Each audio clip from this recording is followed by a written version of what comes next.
who is actually a murderer, a killer, an addict, an abuser, whatever abuse of power they're doing, you should actually remember that that is not who they are. It's like Anthony Hopkins. Anthony Hopkins is an actor, right?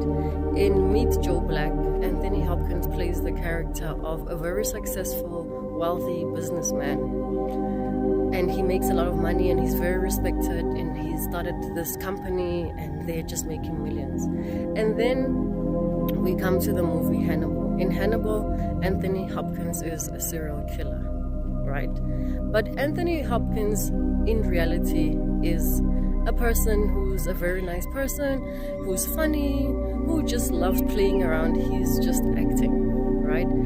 The parts that he is playing are not who he is. So similarly, these people that we see who are rapists, abusers, etc., that is not who they are. You see, just as Anthony Hopkins sits and receives a script and he sees, okay, I can actually play this role and this is what I'm going to enjoy about it. I'd like to push myself to the limit, and he decides whether he's going to take it or not. That is what we do in the spirit realm. Also, we decide, okay, do I want to be Lebogang in this life?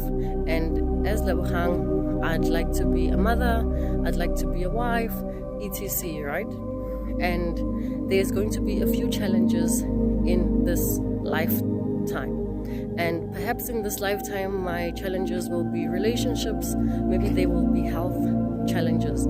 So we choose those things while we are in the spirit realm. And when we get here, we choose a little bit of challenges in order for us to learn from the experience, in order for us to actually experience how does it feel like to have a painful body, and to actually remember, I'm actually not the result of my painful body. I am actually a blissful spirit soul, and to actually be happy and laugh while experiencing that. So similarly, we choose a little bit of difficulties when we come into this earth incarnation in order for us to experience and to learn. But sometimes things don't go according to plan, and sometimes things do go according to plan, but this is a test, and it wouldn't be a test if we knew the answers. So what happens is that we fail the test, and then Lebogang becomes a murderer, whatever you can imagine. But that is not who they are. They have just forgotten. And the people in your life who are playing these characters of murderers, whatever, that is